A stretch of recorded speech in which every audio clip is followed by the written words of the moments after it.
E se a gente pudesse usar a filosofia como se fosse uma espécie de exame médico para uma ideia política?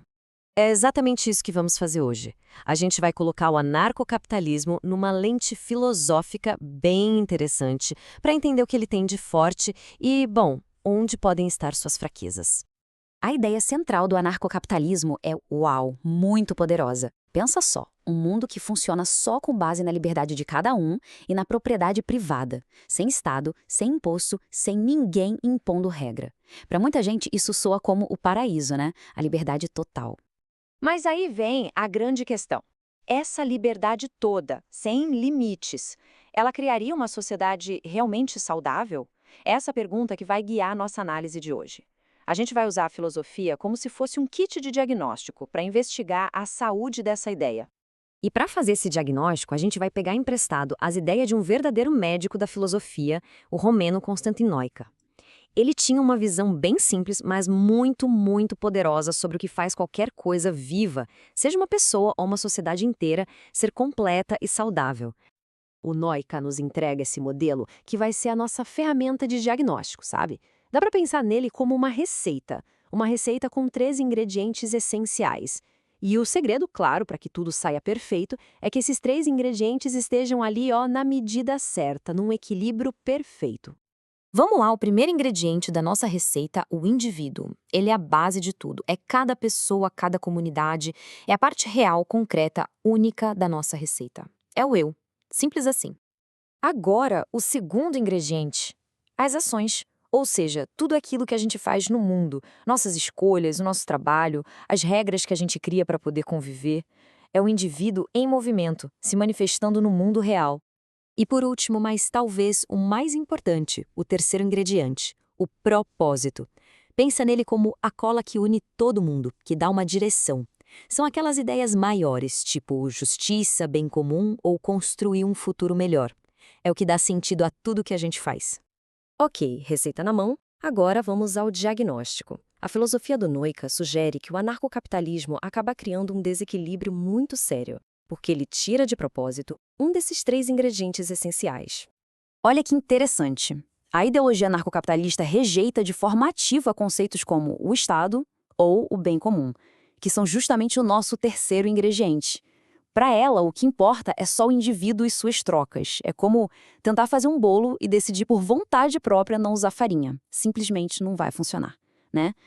E a filosofia do Noica até dá um nome para essa rejeição, como a gente vê aqui na tabela, acatolia.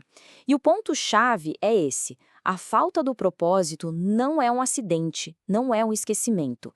É uma decisão, uma escolha consciente de remover esse ingrediente da receita.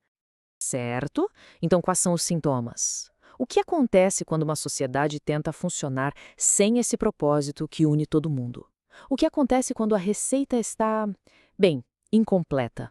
O primeiro sintoma é descrito como uma analogia perfeita, a do filho pródigo. Existe muita liberdade, muita ação, mas sem um rumo. Tudo fica meio vazio, sem sentido. É como correr muito rápido, mas sem saber para onde está indo. O Noica chama essa condição de catolita. E essa falta de rumo acaba levando a 2 outros sintomas bem importantes. 2 maneiras de como esse sistema se desconecta da realidade das pessoas. E isso acaba criando 2 extremos. De um lado, você tem uma teoria perfeita, sabe, regras rígidas que no papel são lindas, mas que não se encaixam na bagunça que são as pessoas de verdade. E do outro lado, uma ação sem parar, frenética, caótica, que não é guiada por objetivo nenhum. É como correr numa roda de hamster. Muito movimento, mas que não leva a lugar nenhum. E por fim, o sintoma final que é descrito é a fantasia de escapar do mundo real. É aquela vontade de se trancar numa bolha, sabe? Uma comunidade isolada, perfeita, onde só aquela ideologia existe. É uma tentativa de se desconectar por completo da complexidade e dos problemas do mundo. Então, qual seria a cura para tudo isso segundo essa filosofia? Bom, não é simplesmente jogar uma ideologia fora e pegar outra.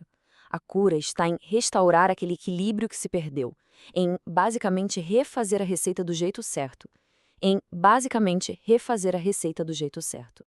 A receita médica é bem simples, na verdade.